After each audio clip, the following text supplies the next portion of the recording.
오늘 신명기 8번째 시간입니다. 다른 신은 없다라는 제목으로 말씀 나누도록 하겠습니다.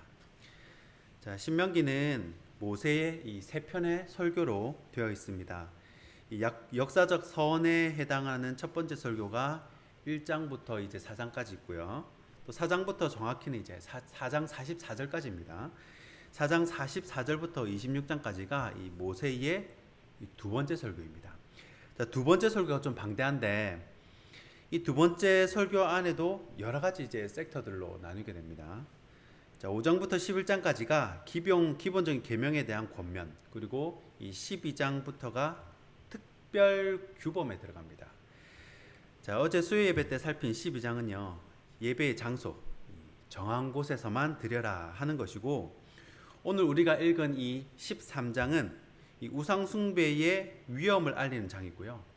또 이제 14장부터는 뭐 음식, 11조, 안식년, 절기, 다양한 규범들이 이렇게 열거가 됩니다. 자, 오늘 살필 본문은 우상 숭배의 위험성입니다. 이 우상 숭배가 얼마나 무서운 죄이고 또 코로나하고는 이제 비교가 되지가 않습니다. 이 우상 숭배에 관한 특별 규범은 어떤 것들이 있는지 오늘 말씀을 통해서 한번 살펴보겠습니다. 이 우상 숭배 특별 규범 첫 번째는 흔들리지 말라입니다. 오늘 3절 말씀입니다. 너는 그 선지자나 꿈꾸는 자의 말을 청종하지 말라. 이는 너희의 하나님 여호와께서 너희가 마음을 다하고 뜻을 다하여 너희의 하나님 여호와를 사랑하는 여부를 알려하사 너희를 시험하심이니라. 아멘. 자, 하나님의 사역은 우리 입장에서는 더디되는 것 같고, 우리가 기도할 때 응답이 굉장히 더디되는 것 같죠. 우리 입장에서는 굉장히 응답이 더딘 것 같고 안 이루어지는 것 같고 한데, 사실 하나님 입장에서는 가장 정확한 때에 정확한 방법으로 이루어집니다. 자, 창세기 15장 16절에 보면요, 이런 말씀이 있습니다. 자, 하나님이 그 횃불장이라 그러는데, 횃불 언약장, 하나님이 이 아브람에게 약속을 주시고 또 언약을 맺는 이 횃불 언약장이 바로 창세기 15장입니다.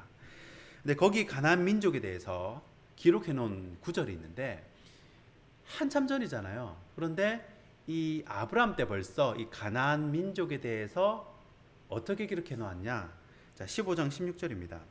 자, 내 자손은 4대 만에 이 땅으로 돌아오니 이는 아모리 족속의 죄악이 아직 가득 차지 아니함이니라 하시더니. 아멘. 자, 보시면 이미 아브람 때부터 이 가나안에 이 우상 숭배가 가득하고 죄가 많았다는 것입니다. 자, 그러나 하나님이 참으시고 기회를 주시고 사인을 주시고 그러면서 기다리시는 거예요. 자, 그리고 나서 도저히 죄가 차서 흘러 넘치니까 이스라엘 백성을 보내셔서 응징을 하시는 겁니다. 그런데 그 속에서도 가나안 민족들의 이 영향을 받아가지고 하나님 말고 다른 신도 한번 섬겨보자, 이렇게 말하는 거짓 선지자가 있었다는 것입니다. 자, 그러면 그때 어떻게 하라는 것입니까? 그런 꿈꾸는 자의 말이나 거짓 선지자의 말을 듣지 말라는 것입니다. 자, 꿈꾸는 자는 쉬운 성경에 보면 이제 점치는 자로 이렇게 번역을 해놨습니다.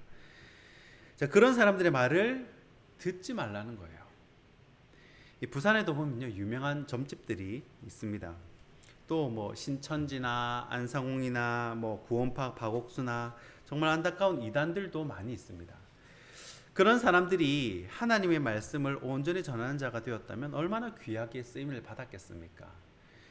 하나님에 대한 마음을 빼앗길 때, 이 미혹의 영에게 마음을 내어줄 때 그들은 이 거짓 선지자가 될 수밖에 없다는 겁니다. 자, 그러면 하나님께서 사전에 그런 이단들이나 또 무당들은 암이 걸리게 한다든지 뭐 교통사고를 당하게 해서 사전에 이렇게 차단해 버리면 되는데, 왜 그들이 거짓 메시지를 유포하는데 허용을 하시는 것일까? 자, 그 이유가 3절에 나옵니다. 자, 이 거짓 선지자들을 허용하신 이유는 그 선지자를 통해 하나님의 백성들이 얼마나 하나님을 순수하게 순종하는지 시험하기 위함이라는 거예요. 자, 만약에 어떠한 조건 때문에 하나님을 따르는 분이라면 그 조건이 사라지면 또 변하게 되겠죠. 언제든지 하나님을 떠나게 된다는 것입니다. 그렇기 때문에 우리 믿음의 백성들은 결단코 거짓 선지자들의 메시지나 설교를 심심풀이라도 들으면 안 된다는 겁니다. 딱 멀리하고 이 차단을 하는 것을 모세가 규범으로 만들어 놓은 것입니다. 자, 우상숭배 특별 규범 두 번째는요, 확실히 응징하라는 겁니다. 11절 말씀입니다. 그러면 온 이스라엘이 듣고 두려워하여 이 같은 악을 다시는 너희 중에서 행하지 못하리라. 아멘. 자, 두 번째 단락은 6절부터 11절까지 말씀인데요. 이 말씀의 내용은 자, 가족 중에라도 우상 숭배하자고 이렇게 꾀하는 자 있잖아요. 뭐 가족 중에 뭐 신천지가 있다든지 가족 중에 이단이 있다든지 이런 가족 중에라도 우상 숭배하고자 꾀하는 사람은 긍휼히 여기지 말고 돌로 쳐 죽이라는 겁니다.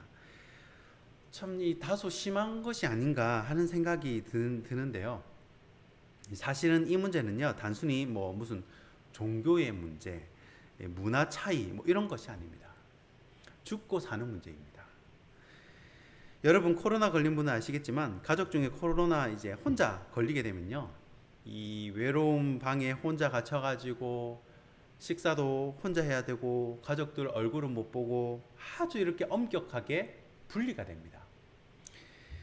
초창기 코로나 환자들은요, 엄청 큰 이런 우주복 같은 거 입혀가지고 다른 병원에 이송을 하고 그렇게 했습니다. 왜냐하면 전염됐다 하면 위험하기 때문입니다. 워낙 전염성이 심하니까. 이 당시 가나안의 우상 숭배는요, 제사 방법 자체가 굉장히 이제 음란 행위예요. 그래서 한번 빠지게 되면 못 헤어나오는 겁니다.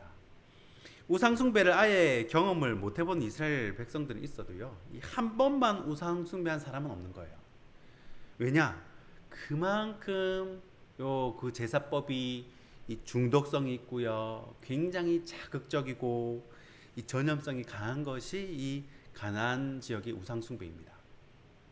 그래서 이런 것은 초장에 박살을 내야 하는 겁니다. 자, 어릴 적에 부모님이 오락실 가가지고 제가 아닙니다. 이렇게 걸리면 이렇게 말하는 분도 계셨습니다. 이놈 새끼 한 번만 더 오락실 가면 다리 몽둥이를 분질러 버린다라고 이렇게 얘기하시는 부모님도 있었어요. 저희 부모님 이제 아닙니다. 저희 부모님은 용돈 자체를 안 주셨기 때문에 오락실 갈 돈이 없었어요. 아무튼 오락실 간다고 다리를 분지르고 뭐 또 손모간지를 분지르고 이 세상에 그렇게 잔인한 부모가 어디 있습니까? 그만큼 안 좋으니까 강하게 단호하게 말해서 경고를 하는 거, 끊도록 초장부터 끊도록 그렇게 말씀을 하시는 겁니다. 우상숭배도 마찬가지입니다. 가나안의 우상은 죄질이 안 좋기 때문에 확실하게 격리하고 응징하라는 것이 오늘 두 번째 특별 규범이라는 것입니다. 자, 우상숭배 특별 규범 세 번째는요, 순수하게 사랑하라입니다. 17절 말씀입니다. 너는 이 진멸할 물건을 조금도 내 손에 대지 말라. 그리하면 여호와께서 그의 진노를 그치시고 너를 긍휼히 여기시고 자비를 더하사 내 조상들에게 맹세하신 같이 너를 번성하게 하실 것이라. 아멘. 자, 하나님께서는 그 우상 숭배한 도성들을 진멸하여 얻은 전리품에는 일절 손을 못 대게 하십니다. 그래서 이스라엘 백성들은 전쟁을 통해서 뭐 좀 얻어가야겠다, 송아지 한 마리 좀 끌고 가야겠다, 보석을 좀 찾아가 봐야겠다, 이런 마음을 그냥 애초부터 버려야 했습니다. 그렇기 때문에 백성들 마음에 어떤 마음이 있어야 하냐면 하나님 말씀에 순종하겠다는 그 순수한 마음으로 전쟁을 해야 하는 것입니다. 자, 전쟁하면서 어느 집에 보물이 좀 있겠다, 어느 집 가면 가축들이 많단다, 이런 관심을 아예 가지지 말라는 거예요. 순수한 마음으로 하나님을 사랑하고 그 명령에 온전히 순종하고자 하는 그런 마음으로 전쟁에 임해야 그게 제대로 된 군인이 되는 것이고 전쟁도 제대로 치를 수 있다는 것입니다. 자, 말씀을 맺겠습니다.